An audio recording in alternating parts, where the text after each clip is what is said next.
En 1899, lors d'une conversation avec l'écrivain John Smith, Nikola Tesla a affirmé « Tout est lumière ». À travers cette interview, Tesla dévoile des découvertes fascinantes sur la nature de l'univers et son fonctionnement. Ce qui suit est un extrait de cette conversation. Monsieur Tesla, quel est le 7e ajustement que l'homme doit effectuer? Savoir comment l'énergie mentale et vitale se transforme en ce que nous désirons et maîtriser toutes les émotions. Les hindous appellent cela le Kundalini Yoga. Ces connaissances peuvent être acquises sur une longue période ou dès la naissance. Moi, je suis né avec la plupart d'entre elles. Elles sont étroitement liées à l'énergie sexuelle, la plus répandue dans l'univers. Le plus grand voleur de cette énergie et donc de la force spirituelle est la femme. C'est quelque chose que j'ai toujours su et dont j'ai été conscient. Je me suis façonné en une machine réfléchie et spirituelle. Monsieur Tesla, pouvez-vous expliquer votre idéologie? La vie a un rythme qu'il faut comprendre.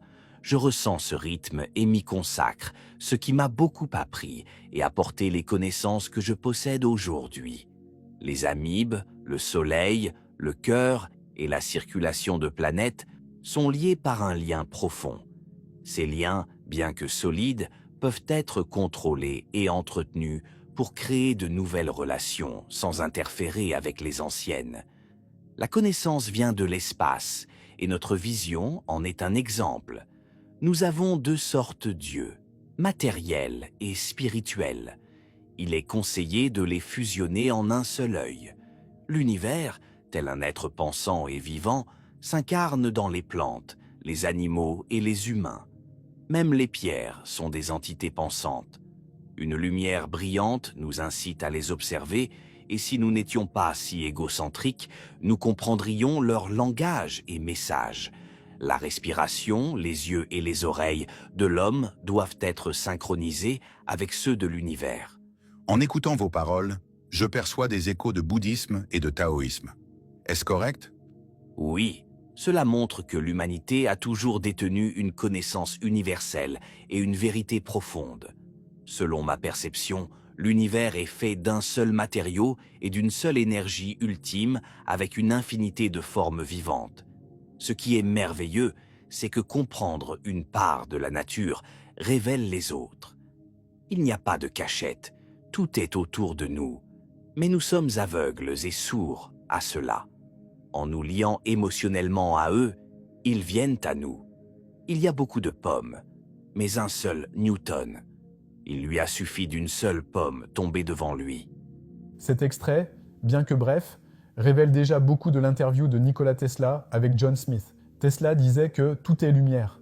Scientifiquement, ce que nous voyons est de la lumière.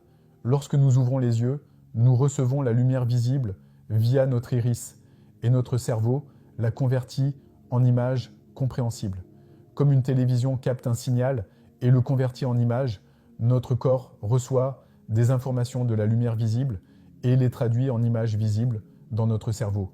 Nous ne captons qu'une infime partie de la lumière, entre 380 et 780 nanomètres. Les lumières en dehors de ce spectre, comme les rayons X ou les ondes radio, sont invisibles pour nous. Tesla mentionnait que nous avons deux yeux, matériels et spirituels. Pour percevoir au-delà du visible, il faudrait un organe capable de capter des fréquences au-delà de la lumière visible et de les traduire en images compréhensibles. C'est là que la neuroscience a découvert la glande pinéale, située au centre de notre cerveau. Dans l'Égypte ancienne, cette glande est représentée par l'œil d'Horus, un symbole de vision large et globale.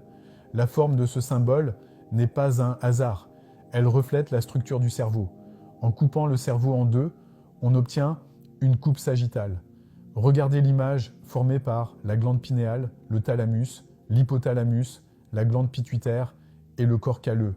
Cela ressemble à l'œil d'Horus, symbolisant protection, puissance et santé. Les Égyptiens comprenaient l'importance du système nerveux autonome et savaient qu'en activant la glande pinéale, ils pouvaient pénétrer dans d'autres dimensions. La suite de Fibonacci, apparente dans la nature, peut être superposée au cerveau pour révéler sa structure fractale. En commençant par la glande pinéale, cette formule révèle l'importance de cet organe central. les chercheurs ont découvert que la glande pinéale, lorsqu'elle est activée, peut capter des fréquences au-delà du spectre visible et les convertir en images compréhensibles, permettant à l'homme de percevoir une nouvelle réalité spirituelle.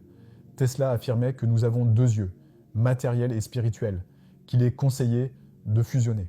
En 2002, un article intitulé « New Crystal in the Pineal Gland » expliquait que la glande pinéale est un transducteur neuro-endocrinien sécrétant la mélatonine et contrôlant les rythmes circadiens. Elle contient des cristaux de calcite et en raison de leur structure, ils possèdent des propriétés piézoélectriques. Ces cristaux, lorsqu'ils sont activés, génèrent des champs électromagnétiques permettant de capter des informations invisibles à l'œil nu. La glande pinéale fonctionne ainsi comme une antenne recevant des fréquences et les convertissant en images. En associant les yeux matériels et spirituels, nous pouvons percevoir la réalité de manière globale.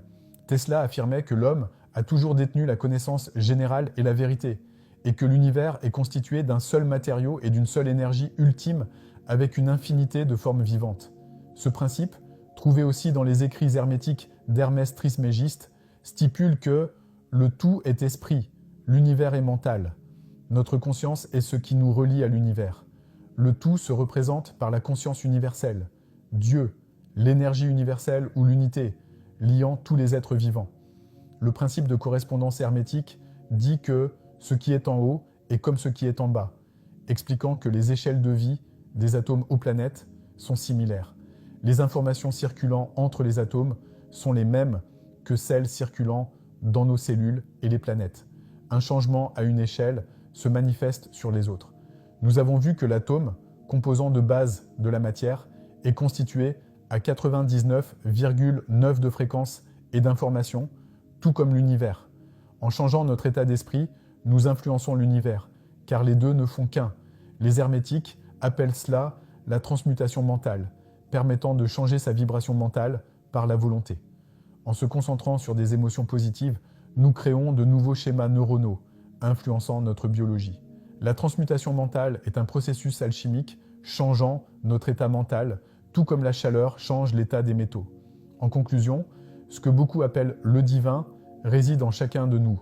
La méditation, ou introspection intérieure, nous connecte au divin, ou au champ des possibles en physique quantique, où tout est possible. Tesla affirmait que si nous nous lions émotionnellement au champ des possibles, ils viendront à nous.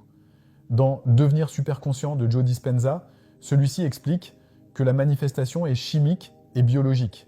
Pour manifester, il faut un cerveau cohérent et un cœur cohérent, modifiant notre biologie et influençant la matière pour créer la réalité.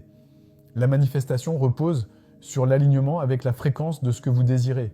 Le changement doit venir de vous par la transmutation mentale, incarnant un nouvel état de conscience, pour que le changement souhaité se manifeste dans votre monde extérieur, car vous l'incarnez déjà dans votre monde intérieur. J'ai prévu de produire des vidéos sur cette thématique du subconscient. Cliquez sur « J'aime » ci-dessous si vous souhaitez que je parle plus de cela sur cette chaîne et abonnez-vous pour ne rien manquer. Ça me permettra de comprendre si vous souhaitez que je vous apporte tout mon savoir dans ce domaine ou non. Je vous souhaite une magnifique journée. À bientôt.